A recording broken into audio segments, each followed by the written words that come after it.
Hello, people. Welcome to the very first episode of False 10 Football Talk and Tactics, the home of banter, bold opinions, tactical breakdowns, and unfiltered football talks. I'm your host, Shane, and today we're going to kick it off with a preseason check in, some transfer drama, club chaos, and big predictions before the Premier League returns in just 10 days. So, from Sesko signing to United to Darwin Núñez heading back to Saudi, losing Lucho Diaz, we're going to talk about Isak's future, whether it's red, black, or white. We're diving deep today. And I'm not going to be alone. We've got an Arsenal fan, a Chelsea fan in the mix to make sure the smoke stays live and the banter stays flying. Expect hot takes, tactical chats, and plenty of debates as we break down who's ready for the title charge and who's still in preseason mode. So smash that subscribe button, drop your comments, and let's kick off the false 10 way. We're going to start today with the Liverpool's midfield, the transfer window.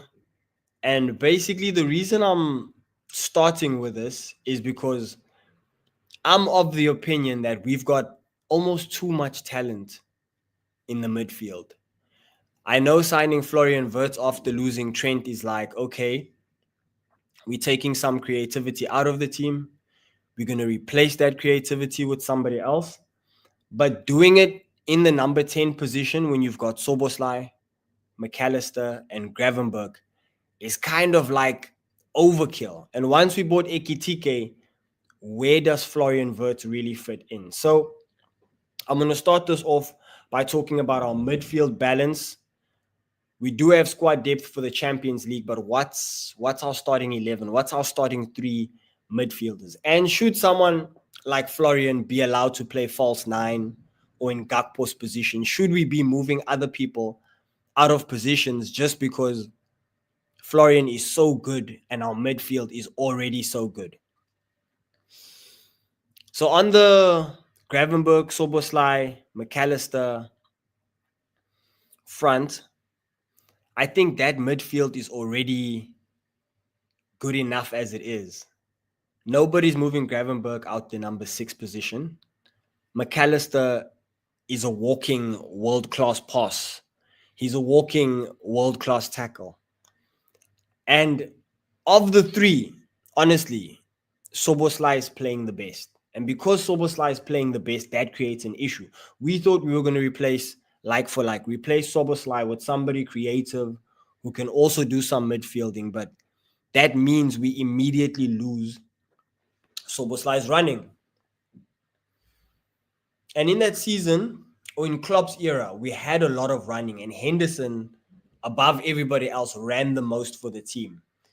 And we only appreciated after a while how important Hendo was to that team. So are we looking at replacing Florian or replacing Soboslai with Florian? Are we looking at things the wrong way? Because just because we add creativity, do we not lose out on running, midfield strength, speed, defense? I know on offense, flow is flow. Flow is flow. We're always going to cook on offense. But I'm thinking when it comes to transitions, the only guy I can realistically see myself depending on is Soboslai. Gravenberg, because when you play the number 6 position, you're always going to be in a good enough position to make a high amount of tackles, to put a foot in. You're always going to be in defensive situations. So I don't know if Gravenberg is per se a great number 6, but you can't replace him. Plus, he's Dutch. We know Onneslot's Dutch, so that favoritism is going to remain. Gravenberg is going to become the number 6 for Liverpool, and he's going to stay there. The issue I have is, do you replace McAllister when McAllister is so good? He steps on the pitch and he just shows you. He immediately contributes. And I think McAllister is one of the biggest unsung heroes of our season. He doesn't show up a lot. He doesn't do the fancy stuff. He's quiet. He goes about his business quietly. He makes tackles. He gets stuck in. And I would argue that McAllister makes more important tackles than Grav, even though Grav plays in the 6. So with that said, do we replace Soboslai with Florian? Or do you put your 116 million new signing on the bench for the start of the season? Food for thought. Food for thought. In my opinion, I would bench Florian. I would want to start the season with McAllister, with Soboslai, and with Gravenberg. In fact, for the beginning of the season, for the first 4 games, I don't want to say this, but I would bench McAllister at the moment just because Florian looks preseason ready. He already looks like he's in the flow. He's been scoring goals. He's been linking up with the team. The team's already acclimating to how Florian does things, how he plays, you know. The team's already adapted to the defensive frailties. He can get back, but he can't get back the way Soboslai does. And that's why you have Soboslai there. So by replacing McAllister on the left, leaving Gravenberg in the middle, and then putting Soboslai on the right, you've got the running over here on the right to help Jeremy and Bradley and Salah. You've got Soboslai putting in passes on the right, linking up with, you know, your Salahs, your Frimpongs, your Connor Bradleys, and then providing that defensive cover in transition. And then you've got Gravenberg doing his thing in the middle, because I think Kirkes is a much better defender on that left side with Virgil than Frimpong or Bradley are going to be on the right side. You can put Florian that side because it's better defensively. There's better tactics defensively that side. Teams attack us less on that side. And you've got Kirkes, who's a rugged defender. Unlike Frimpong, where he's more the skillful going forward type, Kirkes just provides you with pace and power, resilience. So by putting Florian on the left, specifically in Macca's position, Florian now gets to play in more of his natural number 10-ish role. He kind of gets to play freely because there's more defensive cover on that side. And you've got and then you've also got Gakpo getting back in a way Salah doesn't get back. I know Salah spoke to Slot earlier last season, and he said that he can take us to the promised land if he doesn't have to defend as much. So, in my opinion, and on the eye test, just watching Cody play, Cody gets back. Having Cody there is like having an extra midfielder on the left. He doesn't necessarily play as an out-and-out left winger, and he's not as weak defensively as Lucho Diaz is. So I think Cody has a lot more defensive involvement, and by putting Florian on that left, the team just looked balanced. It just looks very balanced. Now, I'm going to pivot straight into my next opinion, and I think Slot should be playing a 4-3-3 the way Klopp did instead of this 4-2-3-1 system. It just leaves us open. I think tactically teams pass past us, and I'm interested to see how Slot deals with that system. He deals with good teams attacking us, because I mean, we work against 90% of the teams out there. Our formation works against 90% of the teams out there. But PSG really tore us a new one, and I've still got trauma from that PSG game. So, in my personal opinion, I really think Slot should be playing a 4-3-3 with Grav holding and Soboslai and Florian in front of Grav, as opposed to playing Gravenberg and Soboslai as a double pivot and playing Florian down the middle. I think that just leaves too many gaps open, playing Florian that high. And I think Florian does a lot better when he's the one coming back, linking up, and then progressing the ball forward. Almost like what Soboslai is doing. I think Florian can do that at a much higher level. But see, Soboslai is playing in a double pivot, and Florian would be playing 10. And what I see a lot of times in the Slot system is our 10 is waiting. Our 10 is chilling there, waiting for the ball, waiting for us to pass. And it does look like it gets really frustrating for our 10s.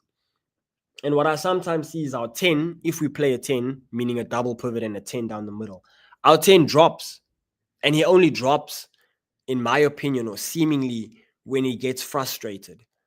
So that's one thing I want us to look out for in the coming season, is how Slot accommodates the 10, and is Florian not getting enough touches on the ball by playing in a 4-2-3-1 instead of a 4-3-3, where he would naturally be able to drop deep and get the ball.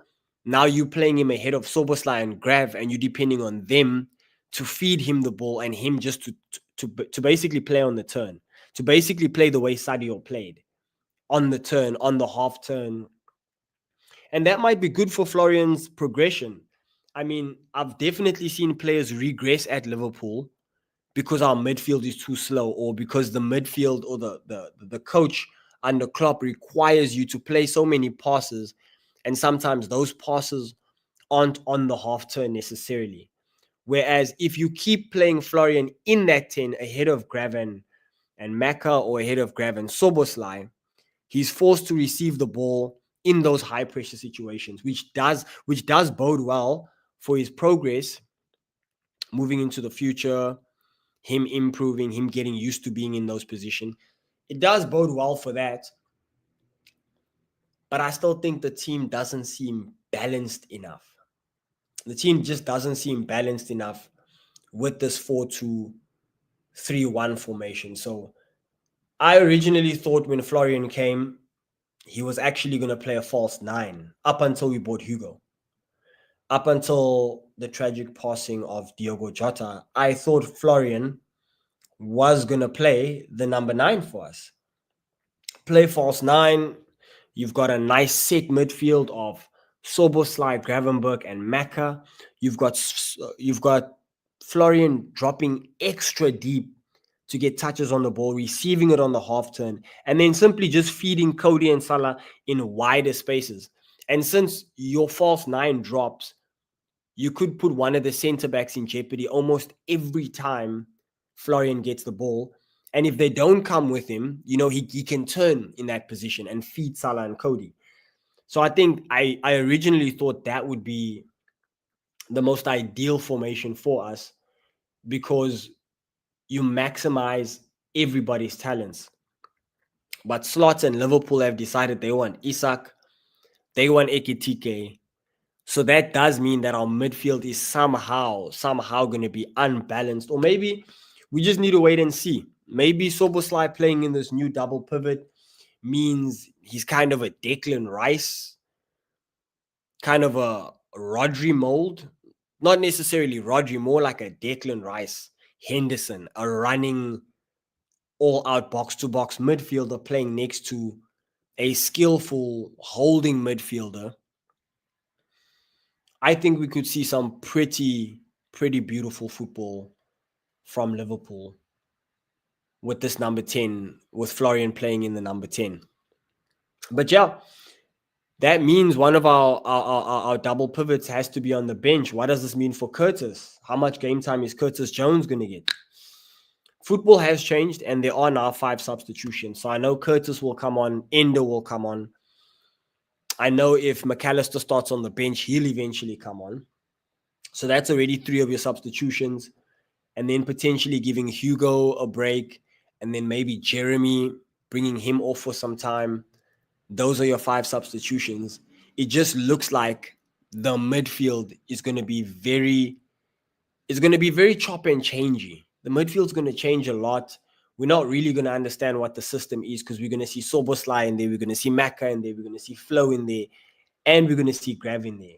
So I'm very interested to see how Slot balances this team out. Again, I'm very happy that we have 4 top-tier midfielders plus Curtis. You could say 5. So that bodes well for Champions League, maybe League Cup games. Could play Curtis and Endo in those League Cup games, and then maybe play Flo in there as well. Harvey Elliott's getting sold, so I don't really think there's a position for Harvey. I think this year, Slot is mainly going to focus on 5 midfielders. And that's going to be Grav, Sobo, Mac, Flo, and Curtis. So food for thought, guys. Food for thought. Definitely, definitely food for thought.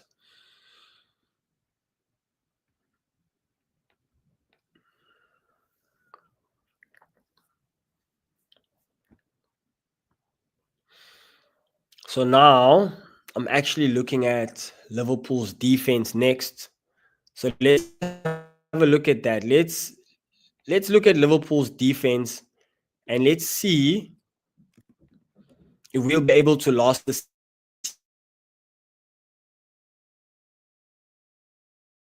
season. Joe Gomez is already injured, people. Joe Gomez is already out with an injury. So that means we only have Virgil and Ibu as centre backs. You cannot win the quad with just Virgil and Ibu as our centre backs. And apparently,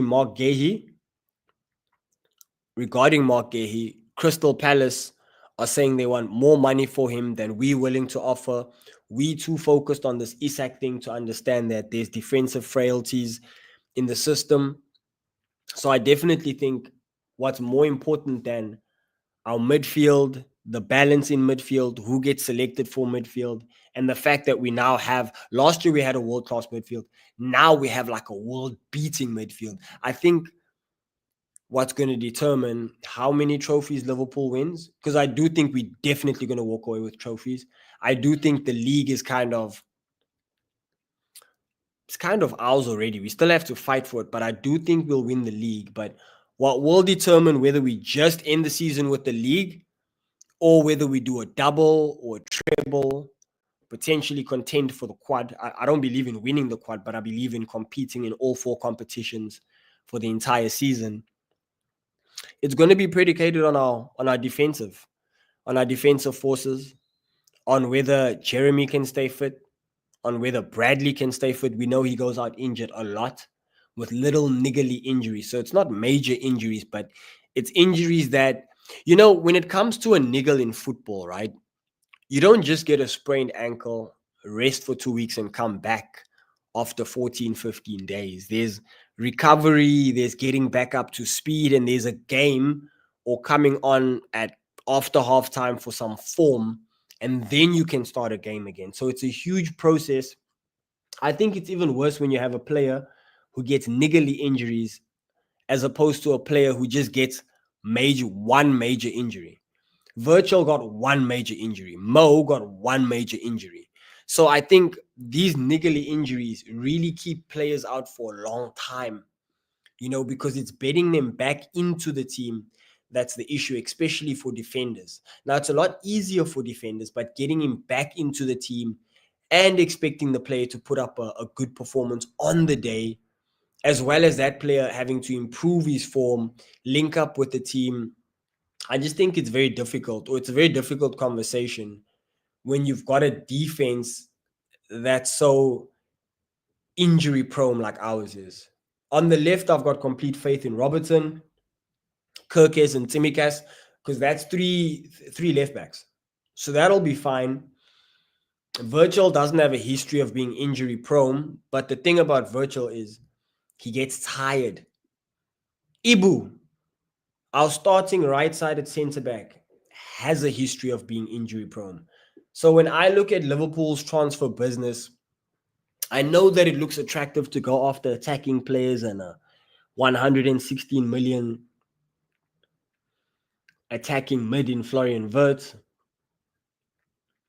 But let's be honest, the reason I was so happy about this transfer window was because Trent left and Robertson's form was dropping, and we addressed those two issues. But the moment you raise the level, right, the things that are not at the adequate level seem to stand out.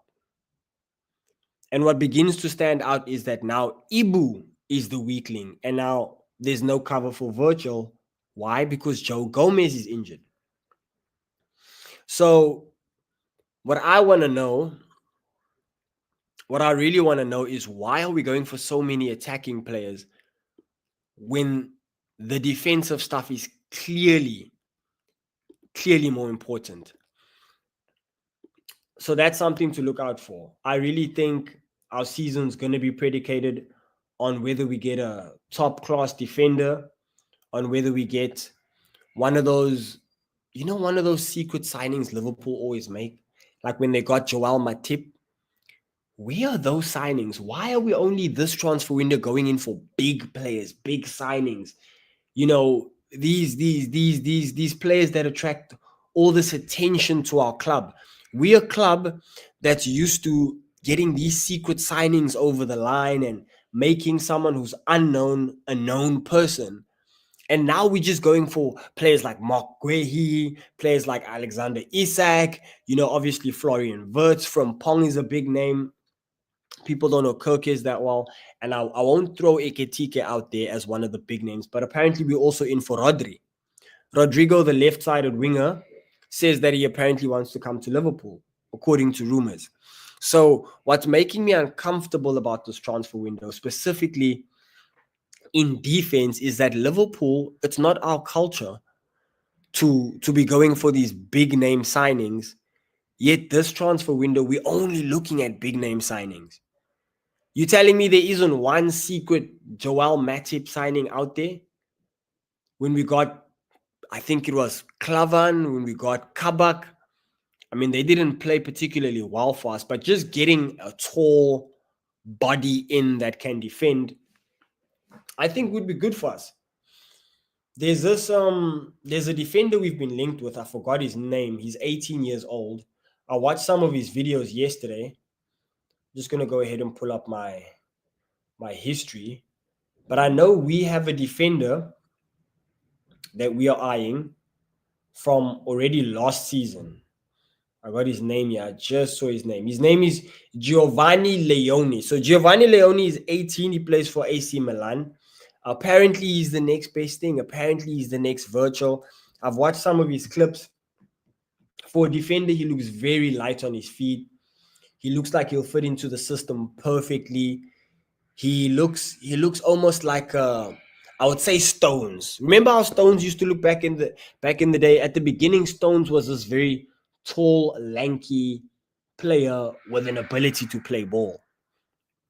And that's what I'm getting from Giovanni Leone. When I look at his videos, he's a center back, left-sided center back specifically. So he would be deputizing for Virtual that can play ball. I'm seeing clips of him putting it through players' legs. I'm seeing clips of him, doing ball recoveries. He's very good with his right foot. I don't know if he's left-footed or right-footed, but particularly his right foot is very good when it comes to sticking it out, go gadget, tackle, that kind of situation. He's very good at tackling with his right foot, and I think he might be left-footed if I'm not mistaken. So that's the signing I want to get over the line, but it's still a big name. But under Liverpool's current management, I can tell that by signing Giovanni Leone or by scouting him, by being interested in him, it forms part of the Liverpool philosophy, the Liverpool mold, so to speak. And he's young. We're willing to pay a lot of money for someone that's willing to sign a 5 or 6 year contract. Just looks like Giovanni Leone fits the Liverpool mold. Those are the type of signings we always used to go out and fight. That's fine. That's the Joel Matip type signing that I was hoping for. So just yesterday, I heard about Giovanni Leone. Very pleased to hear that we finally are eyeing a cheap marquee centre back signing that's not a Mark Guehi. Because you don't know. He's Crystal Palace's captain. I don't know if I feel comfortable poaching captains. We already got Virtual from Southampton. Isak is Newcastle savior. We're poaching him. Going for Mark Guehi. Yeah, he's a good defender, but it just seems like overkill from Liverpool. I think with the defensive signings, we could definitely do with 2 nice undercover signings, including Giovanni Leone and 1 undercover signing. Someone we don't know about, someone that's new to the Premier League, someone that's new to our eyes and ears, somebody that you've only seen a few times here and there in Europa or Champions League. I think that would be the perfect signing to just get a body in behind Ibu. And hopefully if we can get Giovanni Leone over the line, we can have a nice, cheap marquee signing and then centre back for the future. Another thing is it looks like Liverpool is definitely of the future-proofing mentality this transfer window. So just like the midfield I spoke about, there's a lot of future-proofing going on there. Making Harvey Elliott transfer eligible.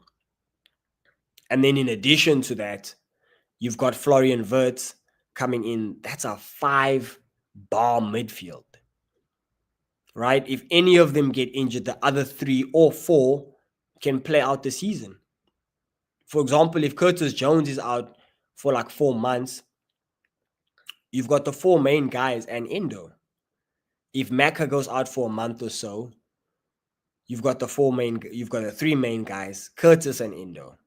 So I definitely think we're good in terms of midfield, in terms of all-round stats, fighting, running, ball control, ball progression, understanding of the system, experience. I'm willing to see Harvey Elliott leave. I'm going to touch on Harvey in a second because he's the one person I didn't touch on when I spoke about the midfield.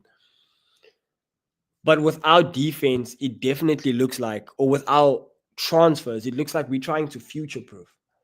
And I just don't think Mark Gahey is a future-proofing style player. He's kind of a win now, we want trophies now type player. And I think that's why a lot of players are showing interest in Liverpool, because we're moving with the energy of win now, retain now. A trophy is coming to Liverpool. Do you want to be a part of it? Or do you want to make life easier for us? You know, do you want to send us to, do you want to be the reason we unlock a higher level? Do you want to be the person that makes sure that we're winning those FA Cups and those Carabao Cups because we've got enough bodies and because we can put quality on against those FA Cups and Carabao clubs that basically fight for their lives? Like, I think most of the reason that Liverpool lost is because we played with a heavily diminished team, youngsters, and they wanted it more than us. And that factor of them wanting it more than us, just bringing quality on the pitch can basically nullify that. Bringing quality in defense against teams like that just kind of play route one, that are very direct. Bringing in defensive quality like Mark Gahey definitely reduces that whole offset of they wanted more than we do. They've got more energy than we have. They play direct. They play route one. Having quality in defense basically nullifies that entire tactic for the game. So I do see what Liverpool are doing in terms of wanting to get a Mark Gahey, wanting a top quality midfielder behind Virgil and Ibu, with Ibu obviously leaving soon, future-proofing in Ibu's position with quality. But I really like the Leone prospect. I think I'd be more happy if we got Leone than if we got Mark Gahey, because what Mark Gahey also brings is negative banter. You bought this player, you bought that player, you bought that player, and you only won the league. It definitely raises the bar, it raises the expectations, because we should be winning a domestic cup as well as the league with Mark Gahey. Minimum FA Cup, minimum Carabao Cup in the league, minimum. Obviously, FA Cup is more difficult. It's a more prestigious trophy. Better teams play in the FA Cup. It's very, well, I don't know about better teams, but it's very historic. I think it's slightly longer than the Carabao Cup, if I'm not mistaken. And it's at the end of the season after the January transfer window. So teams have had a chance to basically patch up where it's leaking, make the team better, figure out the system. Championship teams are obviously in season, so they would be used to playing big games. They'd feel their starting 11 against our backup 11.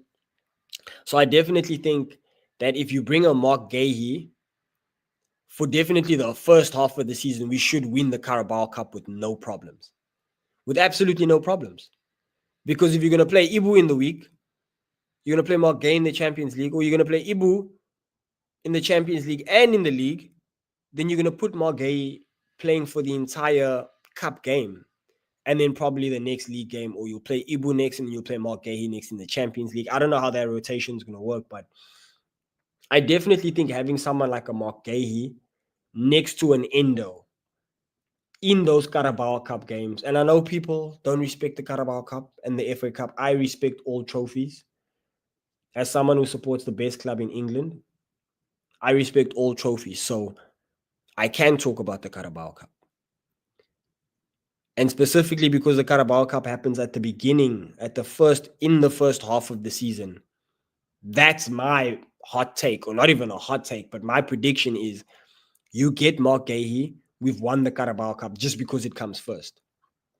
I don't think any team in the league is beating us with Mark Gahey being in the Carabao Cup for the first few games and then us bringing on a Virgil and an Ibu for the quarterfinals, semi, and finals. I think we cakewalk the League Cup. And having Ibu and Virgil ahead of Mark Gahey in the league, with Mark Gahey obviously fighting for game time because it seems like he wants to play in the World Cup.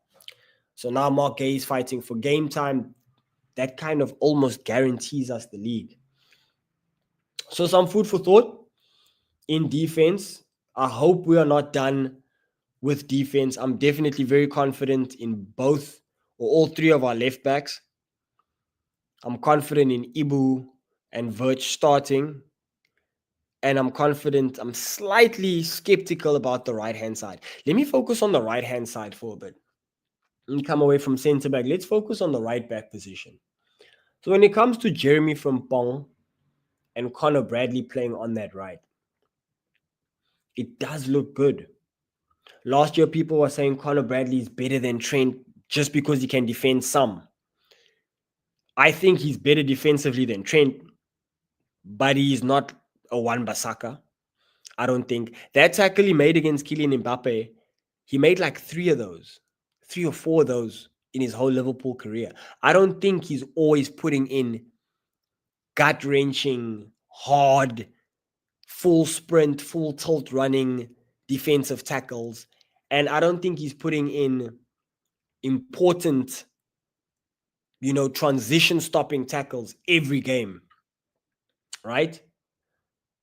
I don't think he's putting in those important transition stopping tackles every game. Whereas when I look at Kirkes, even in preseason, it looks like the kind of tackles he's making and in those positions, the kind of attacks he's making sure go dead or go in for a corner is slightly better than Connor Bradley. I just don't rate Connor Bradley's defense as highly as most people. And in preseason, I did kind of see him get burnt.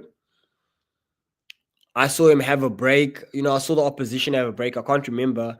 I don't know if it's in the AC Milan game or in the game in Japan against Yokohama, where the player got a break and it looked like Connor Bradley was struggling. I do believe it's probably in the AC Milan game because we got shown flames there. We got put against proper pace and passing and power in the front line. And I just don't think, given Connor Bradley's speed, you can call him world-class or a top defender as yet. Purely defense. Now, when Connor's attacking, he does do smart underlaps. He does make himself an asset on the offensive side. But for someone who you're looking at as primarily like a Joe Gomez style defender, that's a bit smarter than Joe Gomez, that can get around better than Joe Gomez, Connor is very slow. And his defending isn't as good as when you put a Joe Gomez on at right back. You can tell the difference in positioning. I think maybe it is Connor's positioning. Maybe it is him overlapping and not having the recovery pace to get back. But Jeremy Frimpong is definitely an upgrade on that. Just the height makes me slightly doubt his strength in the Premier League. And I get very scared when Jeremy does his thing because he looks small and he looks like he could get injured. Now, Jeremy doesn't have a history of being injury prone, but he does look like he could get hurt a lot. Plus, the way he plays is very frantic. It's fast. He jumps around. He uses his power. He backs himself. So I just get very scared that will Jeremy running 100 meters, by 1,500 meters every game, completing 37 sprints up and down, game in, game out. overlapping, not getting past the ball, overlapping, getting past the ball, messing it up, overlapping, getting past the ball, putting in a ball, the ball missing, overlapping, getting past the ball, getting the ball, putting in a ball. It's accurate, but it's a miss. Doing that on attack and on defense, and then having the legs for 90 minutes. So the pair definitely look like a balance. But what I want to bring up is that I heard rumors that Frimpong is going to play in Salah's position when Salah goes to AFCON. That means Conor Bradley is going to be our only right back. Do I trust Conor for 90 minutes? Do I trust Conor for a whole Premier League game behind Conor Bradley? Because Conor Bradley is not Mo Salah. Conor Bradley is not Mo Salah. So yeah, definitely some food for thought in that regard. Can Frimpong and Conor Bradley do a job on the right side of midfield? Are they enough to sustain us for the season? I think if we actually get another right back, that would kind of be like putting Frimpong in Salah's position and then having two right backs. So now you've got cover for Salah, you've got two right backs. We're kind of encouraging Jeremy to go play with Salah. And then when you put Jeremy and Salah on, we've just got a hyper attacking style. And if Jeremy gets tired, you're going to bring on Conor. I ever think it can work for the season. I don't think it's going to be an issue. I think it can work for the season. I think we can get through a Premier League season with those two on the right. I think we can get through a Premier League season with just Jeremy Frimpong and Conor Bradley. But I really, really, really want a Giovanni Leone. And I really, really, really want a Mark Gay. That guarantees us a Carabao Cup and a league. A double minimum. Okay. So I have to have a look at the goalkeepers. Obviously, there's not much to say. Last season, we knew Mamadashvili was coming in. We knew, obviously, Kelleher had bigger plans for his life. He didn't want to play backup to Alisson. He believes he was better. He did play well for Liverpool for a few games until he made that mistake, which cost us 2 points in December. Very happy for Kelleher's move. The club gets some money. No love lost for me. And now we've got Alisson and Mamadashvili, who apparently did a madness in La Liga last season. So not much to talk about in terms of keeper. What I do want to point out is I did see Mamadashvili doing a lot of long kicking.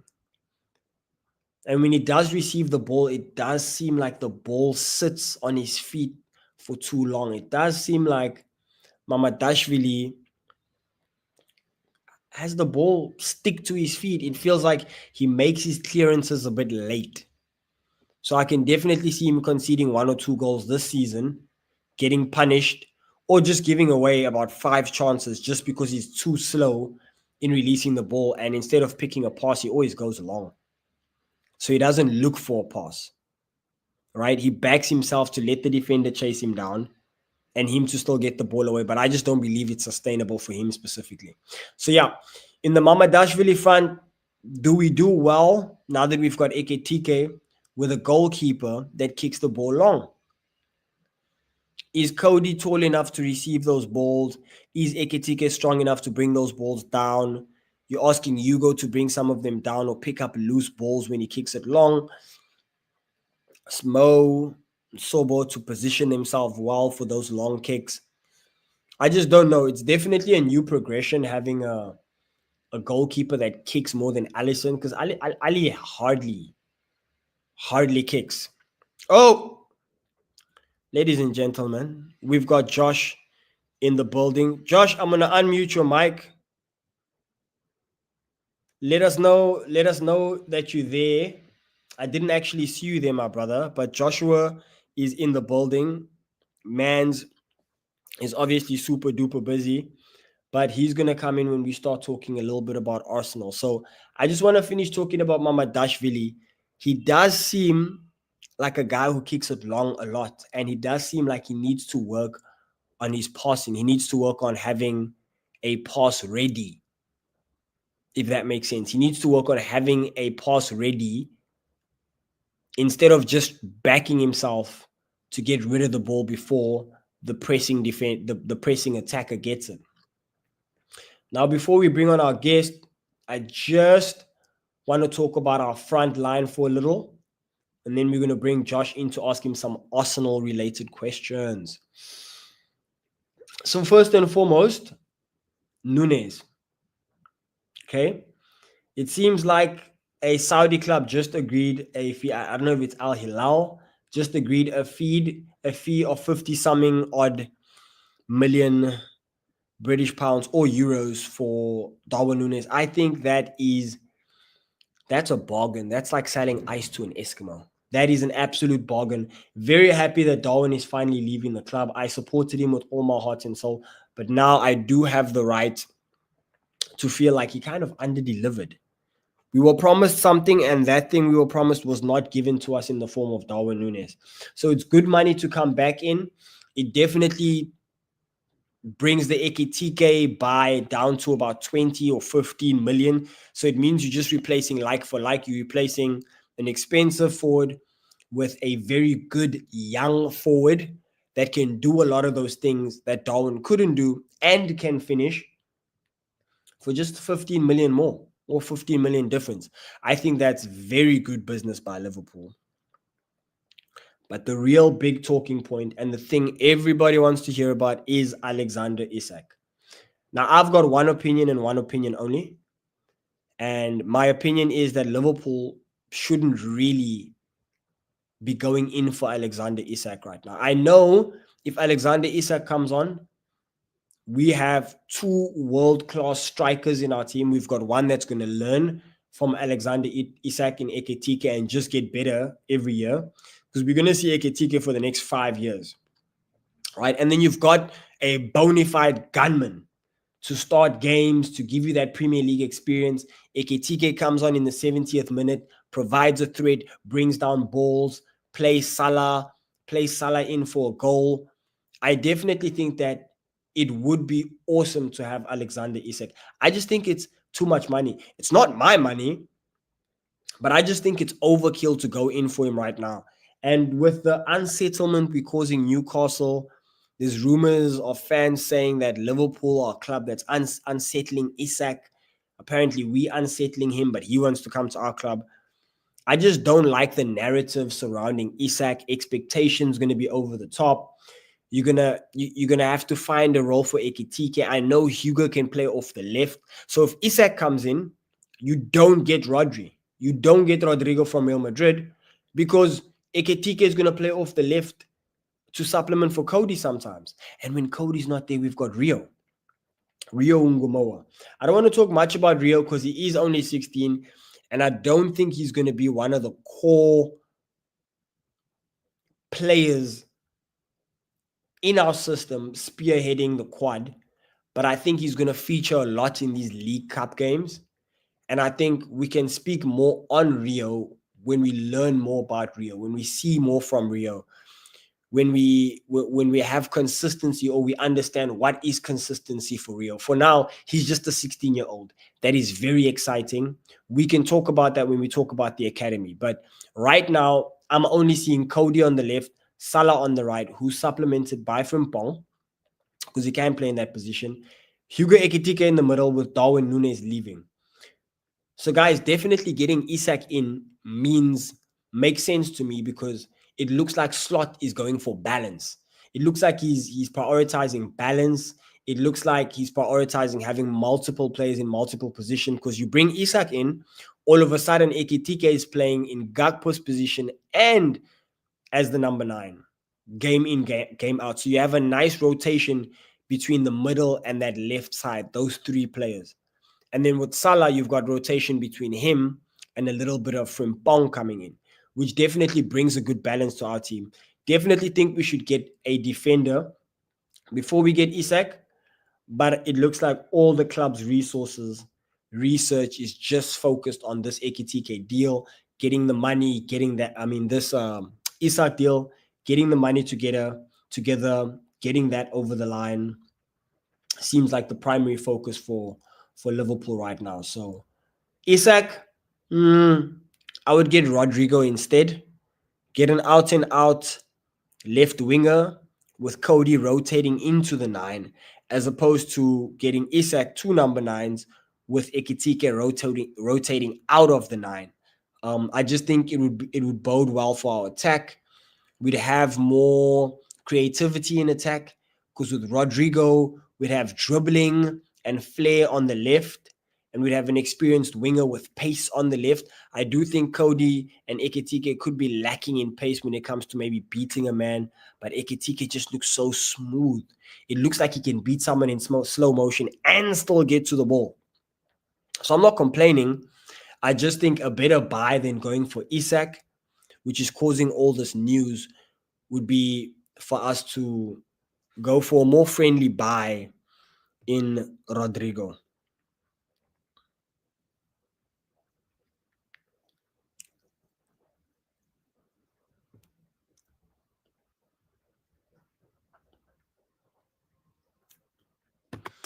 In terms of pace, pressing, and finishing, I think right now the one thing we're missing in our forward line is definitely pace. Not with Salah, and Ekitike is definitely not as fast as Darwin. He doesn't bring as much pace and power as Darwin Núñez does. So I think with Darwin leaving, there's definitely a lack of pace in our attacking line. With Lucho leaving, there's definitely a lack of pace. So bringing in Rodrigo is not bringing in an Isak. So you don't get guaranteed goals, but you get pace in our attack. And if we have better pace, better pressing, I think we get better finishing. But you buy Isak, you get number 9 dribbling, you get hold up play, you get intelligence, and you get world class finishing. So what's more important, balancing the pace when you've got Cody who can kind of do a 4.5 star, 4-star job that side. Hugo Ekitike could do a 4.5, 4-star job that side. And you've got a 5-star player, number 9. Or do we want to invest in a 5-star winger? And then we have Ekitike being kind of the Bobby Firmino, kind of holding things up, supplying the front two guys who have that pace, and then just finishing when he gets in the right position. Only time will tell if Ekitike will be able to be the man we need in those moments. So let me go ahead and bring in Josh. Josh, are you there? Yes, sir. I'm here. Okay, I just added you right now, man. How you doing? I'm all right. Thank you very much for asking. How are you, sir? I'm doing very good. Guys, Josh is a Arsenal fan. He's joining us today to answer some Arsenal questions. How long have you been an Arsenal fan, Josh? About a good 20 plus years. Okay, okay, My entire okay, life, basically. Yeah. okay. So you've got a lot of Arsenal insight, right? I'd like to believe so. Maybe a fair amount, but Yeah. yeah, let's stick with that. And what you're about to tell us, or the tactical analysis that you're going to bring, can you attest that it's not just for banter, that it is actually tactics, and that you actually do believe what you're saying? You're not just going to come and say things for banter because you're an Arsenal fan. You're actually going to tell us what you believe. Can we trust you with that? 100%. 100%.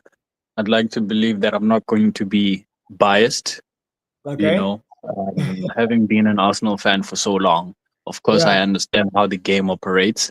So I Mhm. cannot be biased when we're having a conversation like this. So, yeah. Love it. Nah, definitely love that, bro.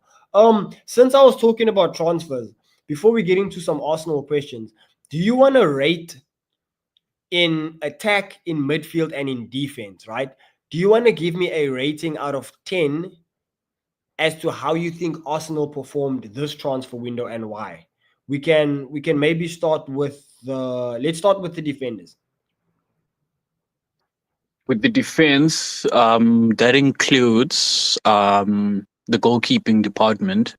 Right. Since we've got a new goalkeeper in Kepa.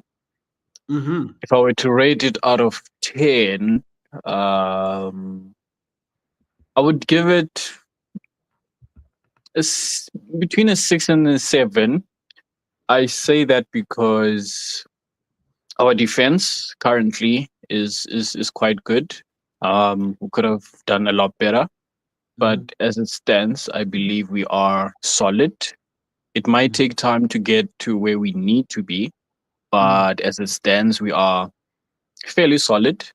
We do have an addition, so which would boost our defense in terms of a substitute point of view, Okay. because we So, did struggle with both of our defenders actually, both Saliba and Gabriel. Gabriel, especially for the season, or the past season, got in. he was out for some time. So Yeah. getting in that backup, I would say, has been a good success. So I would give it a, let me say, 6.5. Is the 6.5. backup is the backup Christian Mosquera from Valencia? Yes, yes, that's And that's correct. what does he play? Center back. Center back, yeah, center back. So this is what I was saying about Liverpool. Why couldn't Liverpool, instead of going for Mark Gahey, just go get a Christian Mosquera? That seems like a proper marquee signing if you have Virgil and Ibu. And Arsenal went to go get this guy. Correct, yeah. It's a good point. It's a good point that you're raising. Uh, He's 50 goal. I He's so. think from a Liverpool point of view, Mhm. um, I believe the coach is focusing more from the midfield towards the attack. Mm. Having won the league, he probably believes that his defense is okay. Yeah. Is okay, and maybe he wants to have that continuity, of using the players that he currently has, to carry on forward. So I think now he's focused more on boosting that midfield and the attack, Yeah. trying to make sure that the teams that they play against, they finish them off. You know, I think Yeah. that's the idea that Slot is going for. Yeah. But I mean, Yeah. last season we didn't really have a problem in attack. It was just creativity. So, as a Liverpool fan, I really think that obviously dealing with the Trent leaving situation, buying Frimpong, and dealing with Kirkes, dealing with the Robertson situation in buying Kirkes, and then obviously Giorgio Mamadashvili, Allison was also out for some time. So bringing Yeah. in Giorgio Mamadashvili is perfect. But I think what's even bigger than that is we've always needed a centre back as well. And Joe Gomez, I don't know if you know, he just went out injured. So we only have Ibu and Virgil. And the same thing that happened to Arsenal last season could happen to Liverpool.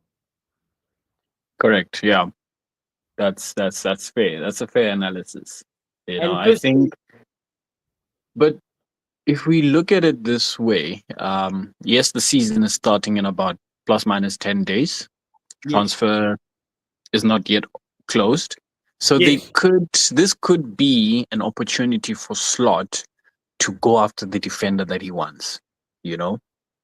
Um, because like you're saying, with the injury that has just happened, it's going to be difficult, to go into the new season without having that replacement or that yeah. backup My for argument Gomez. isn't. Yeah, my argument isn't that we shouldn't get a replacement. I'm just Mm, saying why we're going for 45, 55 million Mark Gahey. What's this thing of trying to buy Ferraris for the whole? Like we've got like one Ferrari, we're gonna buy another Ferrari in Alexandre yeah, Isak. Why do we need a Mark Gahey 55 mil? Why can't we have a 25 mil centre back that can do a high level quality job? Why isn't the scouting department finding a defender, a centre back at that price point, like yeah, Arsenal have made? yeah. Well, for someone like Mark Guehi, I believe it's a possibility that Slot could fit him right into the defense, Mhm. because he can play that central midfield or that CDM position, but also Yes, play as a center back, you see. exactly. So I think that could be his thinking, to say why not get a player that could possibly play more than one position, you see. Mm, And so yes. instead of just going for a defender, let's go for someone that can play both positions, so that if we have a full defense, a fully fit defense, then Magwehi can probably fit up front, as a Mm-hmm. replacement. So I think that could be his thinking, that, let's go for maybe a player that can be a bit of both, you know, that could be a possibility. I hear what you're saying. I hear what you're Yeah. saying. I'm definitely happy with the experience that Guehi brings. I'm very happy with the experience that he brings. I just think the DOD, the degree of difficulty, is too peak. And the season starting in 10 days. So I want our centre back to at least get a little bit of legs under him, some game time and things to that nature. So Mark Guehi just presents himself as a very difficult player to get. Yeah. Well, that's my 2 cents. He just presents himself as a difficult player to get. Correct. Yeah. Okay. Okay. So you rated a 6, right, in defense because you guys got Christian Six and a Mosquera, half. Yeah. 6.5. So where's the defensive frailty if Gabriel and Saliba was such good defenders for you in the season, and now you have Mosquera coming in for 15 million to deputize for them? Where Yeah. where where does the issue lie? Is it on your right back and your left back? Can you talk to us about that? So if I look at some of the previous games that we've played, Yes. I've noticed that our opponents tend to play on our right because they somehow believe that um, Saliba and Timber, there's slight weak link there, Mm, especially yes. against the bigger teams. They tend to be all right because they believe that, especially for if I look at Timber, right? Timber at times can be a attack minded defender, right? Mm, So yes. if he pushes up, when Arsenal push up, they tend to use that space to their advantage, right? Yes. So I would say that we struggle more in the center, but also on the left side, right? Okay. Because if I look at our defense, we have got on the right, we've got Ben White, right? Yeah. Who I believe is a great player, right? So we do Yes. have backup for the right. On the left side is where, okay, we lost players like Tierney. Okay, he didn't get enough game time. We also lost what's his name? I've forgotten his name. The Asian player. Tomiyasu. And also Tomiyasu. He left, because of injury. So there was a mutual agreement to terminate his contract. And then if I Mm, also look at a player like Alexander Zinchenko as well, I wouldn't say he is what we need as Arsenal. So on the left side, I would say we are lacking. I think that is where the problem is. But although when we are playing a Premier League game, our opponents tend to attack us on our right side, you know. So I mm. think our left side needs a little bit of some Just a cover. Just transfer. Yeah, yeah. I would say we need some backup for our left side. I'm happy with our central defense. I'm also happy with our right side. It's just the left side that I'm not too pleased with. So I I think think that's an opportunity that we need to look at. yeah, I think with Arsenal, the way your team sets up in transition Mm, is very healthy for your wingbacks. Like it doesn't seem to me that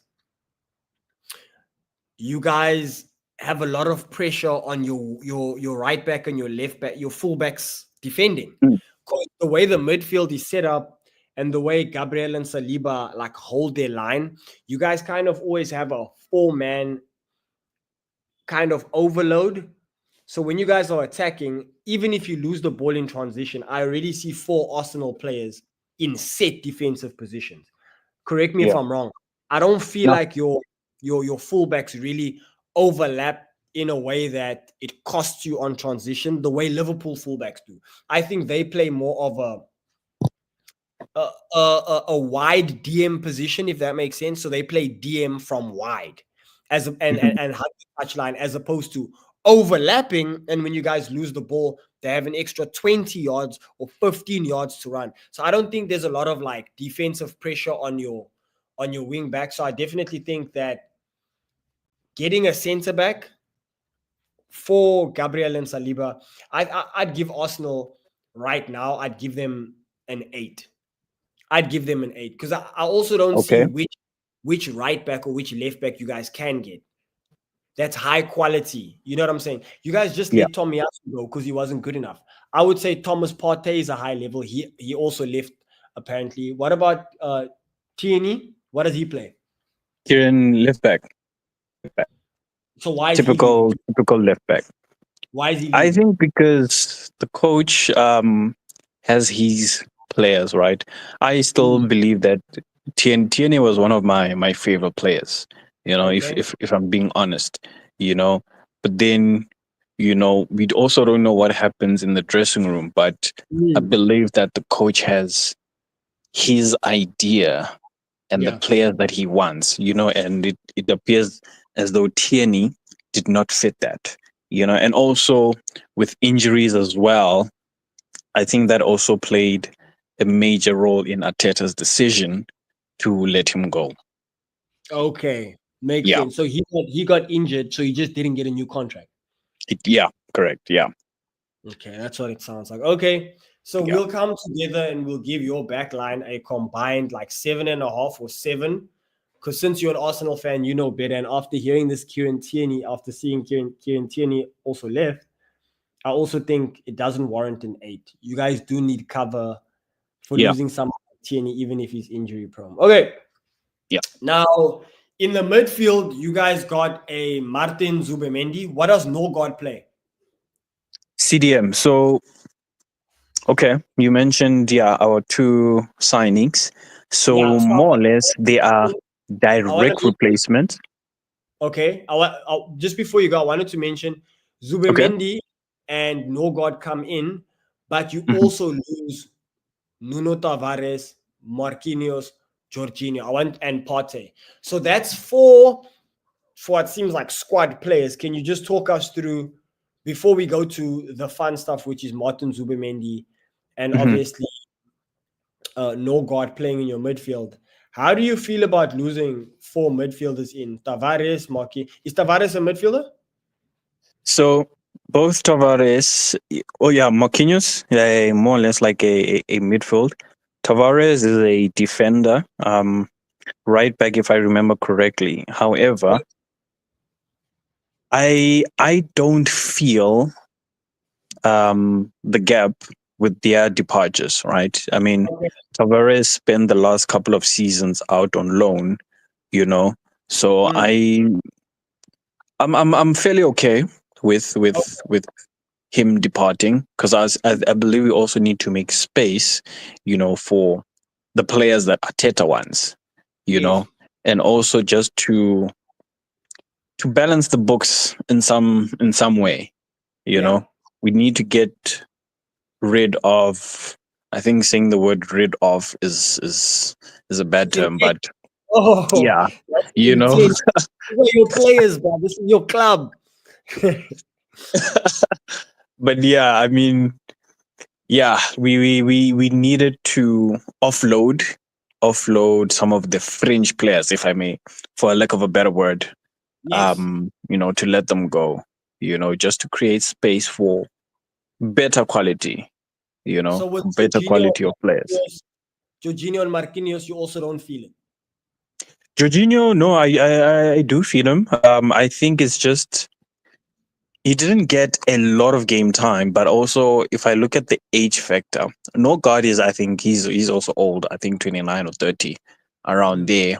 So he comes in as a direct replacement for Jorginho, and then Zubimendi comes in as a replacement for Partey. Um, Oh, yeah, okay. So Jorginho was like your rotational player. Is that what you're yes, saying? yes, correct, correct, correct. Yeah, that Okay, that that so is correct. who's replacing Jorginho? It's gonna be Norgard, right? Nordgaard, yeah. Nordgaard Yeah, is and not going to be a starter. That's for sure. Zubimendi could be, but we also need to consider the fact that we also have Mikel Merino, to also fit in those positions as well. You so see, both so, Liverpool and Arsenal have like a wealth of quality in midfield and actually a problem choosing a starting 11. Because my next question was going to be, what would your Mhm. starting 11 be? I don't know if you wanted to finish off something. I don't know if you had a point that you wanted to finish off, but that was going to be my next question. Okay, which is an interesting question. I think if I were to go to my starting 11, okay, we do have Raya in between the. No. But let's stick to midfield. Midfield only. Okay, Okay, you've got okay, Martin Zubimendi, you've got Christian Norgard, who you've already said he's going to eat bench. yeah. Now, Arsenal play with Odegaard, who's your out and out creative midfielder. Your out and out 10, 10, 10, 10, 10. Not a false 10, not a 10 that's pressing, not a defensive 10. Your out and out number 10 that's not playing centre mid, he's playing cam, right? So you've got him stuck into that position. You've got Declan, the Rice Hmm. himself, Hmm. right? Those are two midfielders. And who's your third? So we've got Odegaard, we've got Merino as well. Oh, so basically Zubimendi just So replaces Merino because that was Partey's position. yeah, yeah. So well, yeah. Zubimendi replaces Partey, and then Nordgaard replaces Jorginho, right? So we already have Rice and Odegaard, right, as part of our midfield. So then we could have that rotation, you know, between Merino and probably Zubimendi, which allows Odegaard, that freedom to operate a bit further up, right? And then we've got Rice, sitting as well as Merino, right? But the thing about Merino is that he can also play as a number 10, right? Mm, Or possibly even as a striker, but I wouldn't want him as a striker, you know? yeah. So if I were to go for my midfield, my starters, uh we've got Odegaard, definitely. We've got Rice, and then we've got. Oof, it's tricky, you know. I think Zubimendi is more defensive minded than Merino, you know, Yes. and Rice tends to have that freedom to also go up, right? So if we Mm, have Odegaard, Merino, and Rice playing in the team, one or two of them has to sit, you know. But especially with Rice and Merino, they are more attack minded, you know. So I would rotate between Merino and Zubimendi, mhm. keep Zubimendi as the CDM, right? Yeah. And then we've got Odegaard and then we've got Rice, to move the team. So I would alternate between Zubimendi and Merino. And then try to keep Odegaard and Declan on for as long as possible because they're Yes, obviously yeah, your two yeah, unique. Declan is now your box to box pace, yes, power, get ball involvement. He's got a good shot on him, distribution, and he can look after Zubimendi. Zubimendi is obviously now going to be your deep lying playmaker, is what that seems like. It seems like he's going to, on defense and transition, he's going to be your CDM, but in attack, he's going to be your deep lying playmaker. yeah. Next to Dex, he's going to be making runs, and then Odegaard's going to obviously be drifting into spaces. That looks like a very scary midfield, my friend. Yeah. Yeah, But it's for going me, to be an interesting one. Yeah. yeah, for me, just them like starting 11 looks very scary. And then Norgard apparently has some of the most consistent stats in the league. So that's a very shrewd buy. I think that's something Liverpool should have looked into. But I mean, for us, we've got a wealth. We've got the top three Yeah. midfielders in the league in McAllister, Gravenberch, and Soboslai. And then you just added the world's best midfielder in Florian Wirtz. And then now you've Hmm. still got Curtis Jones and Harvey Elliott, academy prospects. Harvey Elliott seems like Harvey Elliott might leave. So it does look like Harvey Elliott is going to get sold this week. By the end of the week, Harvey Elliott won't be a Liverpool player anymore. So, Okay. we've got a good 5-man midfield and then Endo. So, I mean, we also pretty good in midfield. But I think with Arsenal versus Liverpool, I just think when it comes to Champions League, League Mm. Cup, FA Cup, rotation, I think Liverpool's got more legs in the Okay. quality that we have. We've got more quality times legs versus Arsenal, who's got a better looking on paper Mm. starting. Arsenal's basically got a better starting 11 on paper or starting 3 in midfield on paper. But I Yeah. do think Liverpool trump Arsenal in terms of The long term legs. Yeah. sustainability, yeah, quality in different bodies. Because with, Okay. with with Arsenal, you have your quality compacted in Zubimendi. You have compacted running in Declan Rice. No one else does that. You've got Mm. compacted creativity in Odegaard. No one else does that. You know what I'm saying? So all three are very different. You Yeah. bring on Norgard and the other guy you mentioned, Norgard, and your other midfielder. You just have Zubimendi. no, not Zubimendi, who's Oh, played Merino. Merino, right? Yeah. Whereas with Liverpool, Curtis can do what Soboslai does. Florian Wirtz Okay. can Florian Wirtz can be an upgrade on Soboslai. So you Hmm. already have a player better at doing something than another guy, and a supplemental player like Curtis who can do sometimes more than what Soboslai does in ball possession and stuff. And then you've got Endo, who's a destroyer, the best CDM we have is number Hmm. 6. You know what I'm saying? So with Liverpool, you've got a more balance in quality, whereas with Arsenal, it's very compact and concentrated. Lastly, what would you give your team in terms of the transfer window for your midfield? For midfield. Oof. I would give us an 8. I would not, So we're what? not looking at the squad that we have, but just the transfers alone. I would say, yeah, I would give it an 8. So I would give it an 8. Zubimendi and Norgard, I would give it 10 because Okay. we just added Florian, and I give Liverpool a 10 because that's all we needed. So Okay. with the addition of one top quality midfielder after losing Thomas. Yeah, but also you have to count in outgoings and incomings. So losing Potter and replacing Zubimendi is just a plus 50, plus Hmm. 60%. Okay, and then adding a no god is so yeah, it is there at the 89. I'd give it a 9. So we can come together at A 9. 9.5. Yeah. Okay. And then now we're getting to the fun stuff. So Nani, Maduake, Victor Yokores. Victor Yokores and Noni Maduwake. Yeah. None of your Madueke. Madueke. None of your Yeah. attackers left. Is there? Let's start with this. Is there going to be space for Sterling, or do you also want to see his name on the transfer list? No, no, no, no. Stellan, remember, Stellan joined us on loan, so he has returned to his Oh, okay. parent club. Yeah. Okay. Yeah. Makes sense. Makes sense. Yeah. Makes sense. Yeah. So I don't really have much to say about him. Sterling, yeah, yeah. So Yeah. talk to us about now Bakayo Saka. Hmm. Obviously, you've now got Victor Gyökeres who's coming in for Kai King Kai. First Yeah. question is, does Gyökeres immediately replace King Kai? Does he? Because King Kai's had an off season, he's been fit. Yeah. Does he immediately replace Kai Havertz?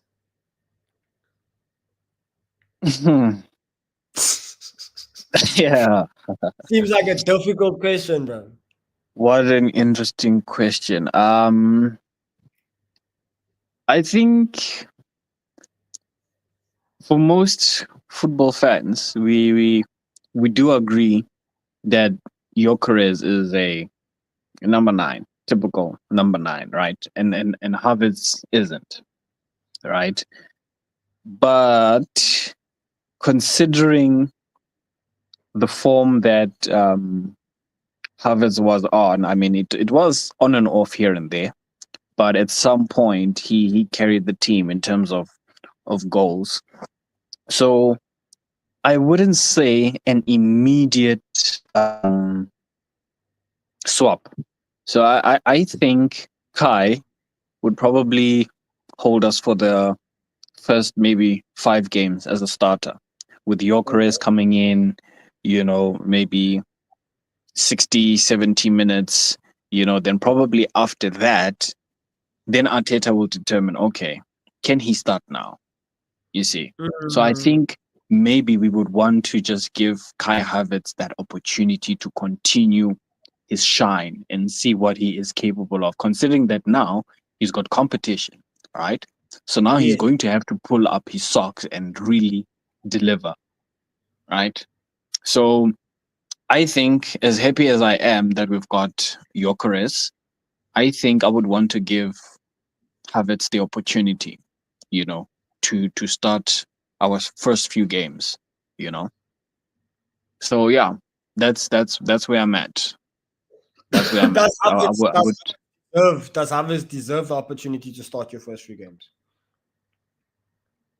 deserve. Oh, I mean, we didn't have any other player, hence why Havertz had to play our number nine. I mean, Gabriel Jesus, injury prone, and he is one player that I believe that we should probably sell. You know, Yeah, he can be, when he's fit, he can be hardworking, because he does tend to go towards the defense and try to defend and then try to take the ball and push it up front. But in terms of giving us the goals, look, he is capable of, but I think he would give us a max of 10, okay. Gabriel Jesus, you know. So Havertz. I'd like to see him continue first few games as our number nine, and then see how he performs, and then give Gyökeres the opportunity, for him to shine, you know. But I as agree. the question of deserving, he would deserve it because we didn't have a fit number nine at our season, you know. But with Gyökeres coming in, like I said, we need to give him time, to just see how he is, as a substitute, see how he changes the team and how the opponents also react to him coming on, so that we can evaluate his strengths, his skill and things like that, you know. So I I thought wouldn't you use the word deserving, but I think we need to give him the opportunity. That's does he that's have how a it better is. season? Does he have a better season than he had last year with Gyökeres starting? Havertz, Yeah. Or regardless of what Arteta does, do you think Havertz has a better season this year than he had last year? possibly, Possibly. possibly, That's yeah, that's very optimistic. And in terms I of would say GA, possibly. what GA do you expect from a 65 million Victor Gyökeres this season?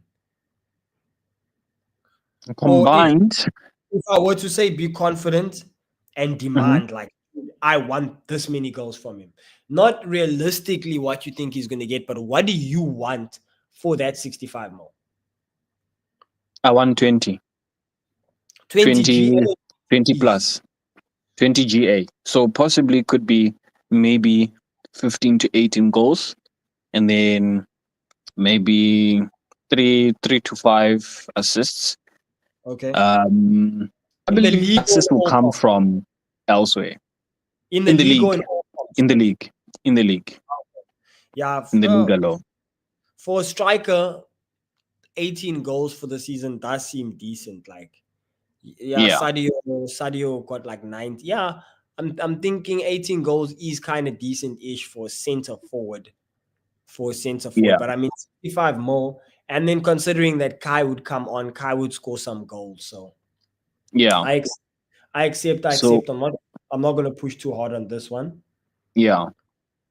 So I think yeah, I think the goals could split between Gyökeres and Havertz, but definitely the assists. I think more assists will come from Odegaard to Gyökeres, you know, and I Yes. think that's why I'm expecting at least, and when I at least 18, you know, 15. Well, let me say yeah, 15 to 18 at the very least, you know.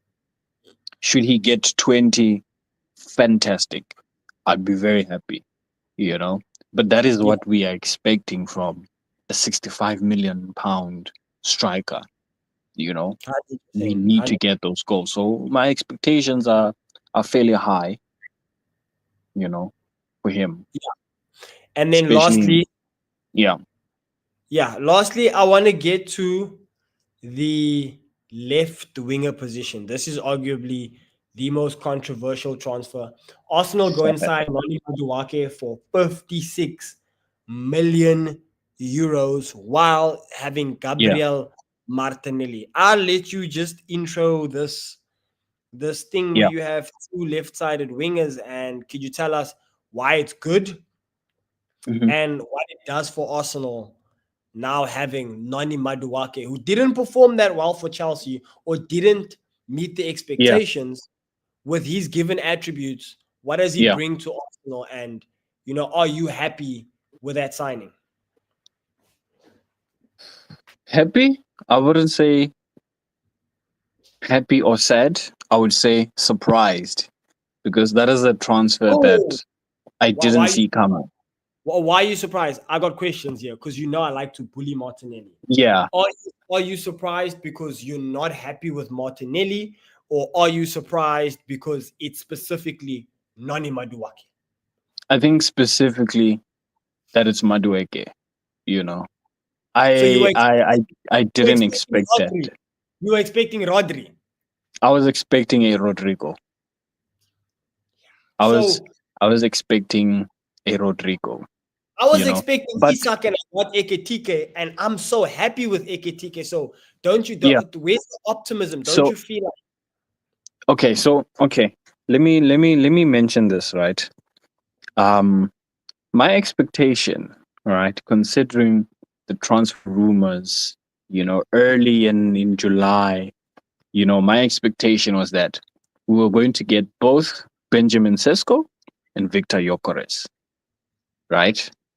But then after some time, it made sense as to why we can't get the both of them. We had to make a decision, for one of them, right?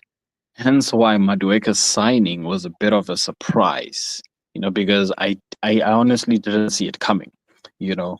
And I mean, us signing a Chelsea player is not foreign, but to do it again was something that I didn't see coming, right?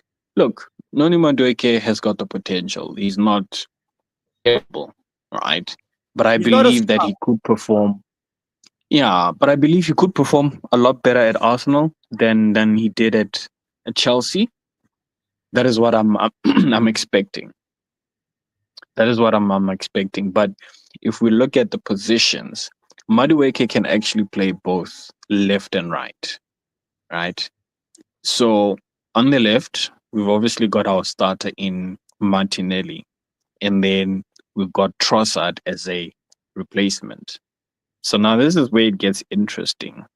Madueke can also play as a backup to Bukayo Saka, right? Oh yes, he can We play you both. know we know yeah. I mean we know Saka is left-footed, but he plays on the right, just like Madueke. He can use both feet, or rather, he can play both. You know, so I think we have got. I think we are good. For both sides. Left side we've got Martinelli and Trossard, and then on the right we've got Madueke and we've got Saka. The other thing is that we also have Reece Nelson, who is from the academy, has the potential. But with the signings that we have, it's going to be difficult for him to fit, right? So I wouldn't say we should sell Nelson, but I would say let him go out on loan, you know, to continue getting that confidence and that game time, so that by the time he returns to Arsenal at the end of the season, he is almost a finished I product, want to stop you. I want semi-finished. to stop you. Yeah, I want to stop you there. Do you Hmm. think loan? Do you think players going on loan is actually good for their development? And I'll tell you why. I want Hmm. Leo Ngoma to stay at Liverpool. I want Ngoma to stay at Liverpool. I don't believe in, Hmm. you know, loaning him out to a club, him getting game time. I don't think he's going to get better because Ben Doak went to another club. The only person that ever did good for us on loan was Harvey Elliott. Ben Hmm. Doak went, came back. I think he's going to get sold. So do you Hmm. think loan really actually helps these players? Or are you just saying in his case, because you've got Noni, you don't need him? And what about those cup games?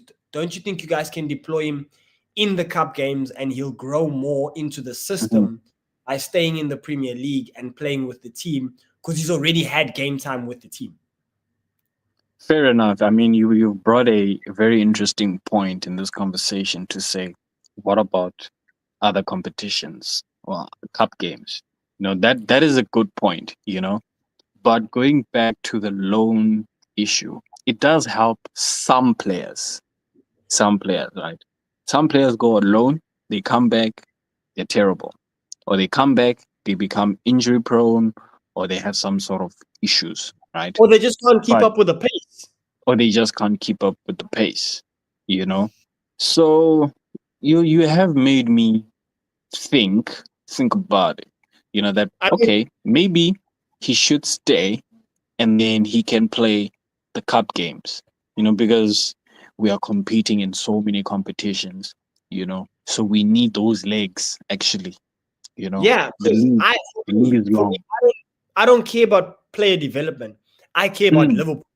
So I'm mm, I'm not trying to loan my players out for a season unless they're going to mhm, come back world class, unless they're going to Bundesliga, unless they're going to La Liga. I don't mhm, believe in loaning our players out. Like this guy that we just got in Mamadashvili, we bought him last season. We loaned him back to La Liga, but he had an mhm, outstanding season. I don't think I don't think that happens if you loan your player out to like a championship team or to one of those lower league teams. I think they actually yeah. plateau, they don't develop. Whereas if he stays at Arsenal, not only will he learn the Arsenal system, Mhm, he gets time playing for Arsenal, makes his way onto Premier League teams, and then beds himself into a Premier League. You know what I'm saying? There's higher fair. standards, there's higher levels to improve to. He stays close, he trains with the first team, he gets that experience, as opposed to being loaned out. Yes, he plays 90 minutes, but Yeah. what if that coach doesn't believe in him? What if, because players get loaned and they get benched too, and that's Yeah. my fear is that you can't guarantee he makes the starting lineup if you loan him. But if he stays, he gets almost guaranteed game time in an Yeah. Arsenal team, which is one of the best teams in the world. Yeah. That's why I'm thinking, that's why I took a bit of a pivot into this loan conversation, because I think by having three attackers in Saka, and then you've got your Victor Yokeres and you've got your Kai, which is perfect. Mm, And then you've got Martinelli. On mhm, your wing, you've only got one person for each wing, and Noni has to play left, then he has to play right. Raheem yeah. Sterling leaving. Don't you think having that sixth man there right behind him bodes well for him, not only the club, but him and his development as well? Because that seems to be your biggest concern. Yeah. Look, fair point. I think um if I look at it this way, I think we do have, just looking at the front, we do have the backup, for both wings as well as the striker, right? Yeah. So up front we've got Jokeris and that's right. Left we've got Martinelli and Trossard. On the right we've got probably three. We've got Saka, we've got Nelson, and then we've got Madueke, right? So if we look at competitions like probably the FA Cup and the Carling Cup. Is it the Carling? I forgot. It's changed. The name has changed. Carabao, But I we think can just say Carabao, yes, that would give Nelson and probably Trossard the opportunity to get more game time, right? yes, So I think I would definitely keep Nelson. You know, it's going to be yes, there's a lot of competition for him, definitely, but that's also good competition. People, these players need to step up. You know, so I think I would definitely keep Nelson. You brought a good point. You yeah. brought a good point. I Yeah. wanted to finish with the all-round question because we are interviewing an Arsenal fan. Has Hmm. Arteta reached his peak, or is there another level which we haven't seen? You guys were bridesmaids 3 times, Hmm. and now this is more of a results-driven conversation, right? This is more of a Hmm. business conversation that we're having now. Has Arteta reached his peak? Is he going to give you relatively the same thing we saw last season with these new players? Or did so many things go wrong last season that Arsenal fans kind of feel like this season we can Hmm. do the same thing, we can do it properly, plus we have improvements? What is your thinking in terms of Arteta and his levels, what he's done, and can he go up another level and potentially challenge for the league? Not just challenge, but challenge in a potentially league winning way, to where Hmm. you go down to the last 2 3 games, at least Yeah. 2 games, at least 3 games. I'm not going to say 2 games, but Hmm. because I do think Liverpool will have somewhat of a gap on you by that time, just because of our squad depth and being Yeah. able to build higher quality players in the Champions League and then in the league if we play a difficult Champions League fixture. Do you think Yeah. Arsenal can go to the wire and potentially keep the league race, the title race alive for the season? And is that good enough if you finish second again from Arteta? Look, it's not good enough if we finish second, unless it comes down to the last, like you're saying, maybe 1 or 2 games left. And if we finish second, then that's fair. But as long as we are fighting right until the end, right? But to answer your question, I don't think Arteta has reached his peak. I think he is. I think he can unlock another level. You know, of going a step further. Right. I wouldn't say a lot of things went wrong for us. Yes, a few things did go wrong. Few defensive mistakes, that costed us a few goals, winning positions turned into draws, and some draws turned into losses. And some of these things do add up, right? And we can't entirely blame Ateta for that because it's the players on the pitch, you know, that put in Yeah. the work to ensure that, hey, we do not draw. We're getting all 3 points, instead of getting 1 or 0 points, you know. But I think Ateta does have that ability to unlock another level, you know. I Why think does he. Why do you bring up players when talking about Arteta? Because I'm asking in terms of a managerial point of view, if the players aren't getting Mhm, that on, if the players aren't doing well on the pitch, right? Arteta has to make a change. And what's been mhm, noted about Slot within his first 10 games is his ability to adjust the game plan at halftime. That was, oh mhm, wow, on Slot, he's adjust. Do you remember the hype around his tactics? And there just mhm, doesn't seem to be enough hype around Arteta's input. It seems to be more player based. This player isn't performing. You guys get new mhm, players. That player isn't performing. When are we going to mm. shift the conversation I more? can. So, okay. Part of the reason why I'm also mentioning the players is because I'm looking at his age as well. All right. Whose I age? think Ateta's age, you know, Okay. he's still fairly close to some of our senior players. That's if we do have senior players. We do have a few, you know. He's not too far off from their age. So I think having him developing that firmness as a coach could also unlock that level, you know. But then again, the players also have to come to the party, you know. Okay. Well, He, wow. How do the players need to come to the party? Because I'm gonna hamper on this point in terms Mhm. of, don't you think the board? Okay, let's look at it from a board point. Arteta finishes second again, and we gave him 224 million with only 8 Mhm. million coming in, right? Mm. Liverpool's differential is different. I just want to pull out Liverpool's differential for you quickly. Liverpool's differential is we've got 133 million coming in and 308 spent. That's about 170 spent. Arsenal have a higher spend than Liverpool. So the reason I'm asking that question from like a board point of view, how do you view him if you were looking at the board? Because it's easy for viewers, me as a spectator, to look at players and to say, Martin Zubimendi is supposed to do this. He's supposed to be better in defense. Nani didn't achieve his potential. Victor, he's not scoring goals. But ultimately, Victor didn't score goals at Arsenal. I mean, at Chelsea. Why is he expected to score more goals and assists here? Martin Zubimendi didn't win a Champions League. Why does he come Mhm. in, and why are we putting expectation on him? Victor Gyökeres didn't win a Champions League or Europa. Why are we putting those expectations on those players who are coming into a club that's sustainable, that is a big club, that's a high-performing club? You guys are a big team that's been Mhm. performing well the last 3 years. I mean, twice, 3 years in a row. Mhm. That's high standard. So isn't it then now up to Arteta to turn that into a league? Or are you looking at it more from the point of your competition is so tough, you just don't think most managers can do it, and that's why you're giving Arteta grace and expecting players to step up?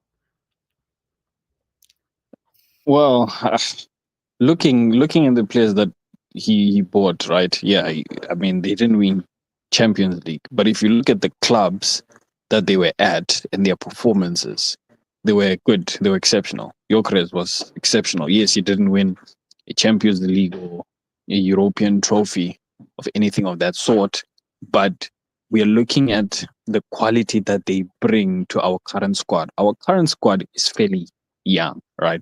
And also with the players that we brought in, I mean, they are also fairly young, but it is to add on to that quality because I feel like Ateta has got his winning squad. Yes, winning in terms of like games, yeah, we can win, but not to that level of winning a trophy.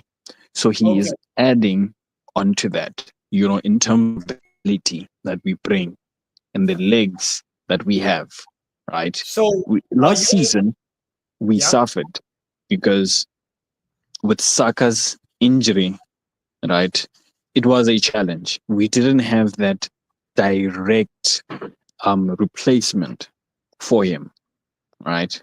Nelson, he's not experienced, so we cannot expect him to carry that team. Madueke, on the other hand, yes, he has been playing for Chelsea. He's fairly experienced, right? So the aim is to add on to what we have and build onto that, right? Now Of course, it would have been great. your board has invested the money. Let's Mhm. bring it back to Arteta, right? Can Arteta show us another level, or has he reached his peak? And are you guys aiming? Let's talk about it. Are you guys aiming for more sustainability model with Arteta in terms of It's you part of want it. someone who's going to It's keep part the of it. level high, consistent, so that if it opens up, you can win a Mhm. cup and a league and a this. Yeah. No, it's just part of that. I mean, yeah, sustainability because we are looking at, keeping him in the long term, right? And let me see. Let me see. I'm trying to put it in such a way that would make sense, right? Because if Right I was now, an Arsenal right fan, now, yeah. right. In as much as we want to win the league, right? Our aim is to win a trophy, right? And to be more competitive, right? The Champions League, for example. I mean, yeah, we got beaten by a good team, right? But had we had players or game changers, that would have helped, right? So I think that's what the signings are here for. But the aim, what the board is expecting of Arteta is to win a trophy, right? Regardless of what the trophy is, you know, whether we are starting with a Carabao or with an FA Cup. But in terms of performance, we want to continue, but also go a level up, you know, Yeah. where when it comes to Arsenal versus Liverpool, you know, there is that stiff competition, like to say, we don't know who is going to win, Yes. whether if it's at the Emirates or if it's at Anfield, you know, Yes. but it's going to be a hot game, you know. Okay. And I think that is what the board is expecting. When we go and play Man City at the Etihad, we are not expecting to draw or to be beaten, but we're going there to win because we have the quality, to Yeah. challenge even further. You know, Okay. Yes. I mean, if we didn't have the signings and we went with the same players that we had, I mean, we're probably going to expect the same results. But with the additions to the squad, is to say, okay, let's go a level up. And Yeah. I think Ateta does have that potential to go a Yes. level up, you know, Okay. Yeah. and possibly win the league. I mean, that's That. what every Arsenal fan wants. We've Yeah. That. gone, I mean, what, 20 years plus years without winning the Premier League, Yeah. and Yeah. that is what we want. That's what the board wants. Yeah. We That's check. So that's I think he does have the potential. that's good enough for me. That's good enough for me. And then, lastly, I think we should just spend about 1 minute on this. Where do you Mm. think Arsenal finish, and how many trophies and which trophies? So, give me, where do you think they finish on the league?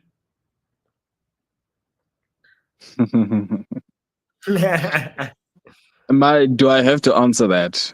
Yeah, you do.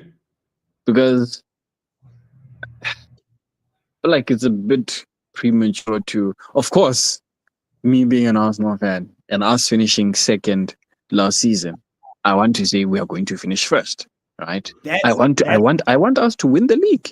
That is what I want, you know. But I want to look at it at a more realistic way. If I also take into account the signings that the other teams have made, you know. Where is Arsenal Yes, finishing? we are going up. We are going a level up. Liverpool, the same thing. Man City, probably. Chelsea, with the amount of signings they have, maybe they're going to do better, right? So, of course, we want to win the league. But I would say we are definitely winning a trophy. Which We are trophy? definitely winning a trophy. Which If trophy? it's not the Premier League, we are winning the FA Cup and going a step further in the Champions League. Okay, bet. That's Champions good League enough. is a different ballgame. That's a difficult one. It's a It's a difficult difficult one. one to win. But yeah, Yeah, it's a difficult one. I've got your predictions, Josh. I just want to say thanks for joining me today on yeah, my very first podcast. It's always a pleasure having these conversations with you, and I've had a great time chopping up some football with you. Tomorrow we will be doing another show with another Arsenal fan, so you're more than welcome to hop on and share a few of your opinions for a few minutes before you have to go. But I yeah. just wanted to say thank you for joining me today. It's been an awesome show, and I have no complaints. And I'm definitely gonna take a lot of your opinions into consideration for the next podcast, so that we can get some season predictions from you, man. Thank you very much for having me. And I think before we close it off, I'd like to hear your prediction on where Liverpool will finish before we close it off. I Let's think hear we're from gonna you. win. I think we're gonna win the quad. The quad. So Okay. as it stands with Hugo Ekitike, Mm-hmm. we are winning because Liverpool performed well and Salah performs well at the beginning of the season. We Mm-hmm. were in the Carabao Cup final last season, so I think we're gonna win the Carabao Cup, and then in addition to that, I think in addition to winning the Carabao Cup, I think we'll win the league, and I do think we can win the Champions League as well. The FA Cup for me is a bit techie because I know later in the season, Slot and Klopp both prioritize the bigger games. So I Mm, think later in the season when legs get heavy, I don't think yeah. he's going to take risks in the FA Cup. and play strong teams. And I think Liverpool, because of our success, we're going to draw very strong teams in the FA Cup. It's random, but I just have a feeling that second half of the season, we won't perform as well just because of the squad we feel.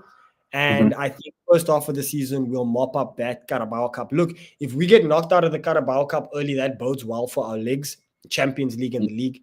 But I think for the beginning of the season, we'll perform very well in all comps, win the Carabao Cup, win the league, challenge for the Champions League, and I think we can win the Champions League. And then I think we'll drop performance later in the season, and I think we will get knocked out the FA Cup again. It happens every year. We're not good in the second half of the year, so yeah. Okay. None of that's fair, and I respect that. It's going to be an interesting season, but let's look forward to the next episode, the next installment of this podcast, and let's hear from other people and see what they say. But Nice. thank you very much for having me. Thank you for inviting me as a guest on your very first installment. I truly appreciate it. It's been a great honor having this conversation with you, and I'm looking forward to more great conversations. Thank you, Josh. I appreciate you, man, and I hope you have a great night. Cheers, mate. Thank you very much, and the same to you, my brother. Cheers. Cheers, my brother. All right. So that was the first installment of the False 10 podcast hosted by me, your very super duper enthusiastic Liverpool fan from South Africa. I really appreciate Josh for coming on, watching this listening to this podcast and participating and giving some of his opinions. And to everybody who watched this video, whether you watched it live, whether you're watching it on replay right now, thanks so much for watching my podcast. Many more to come. Cheers.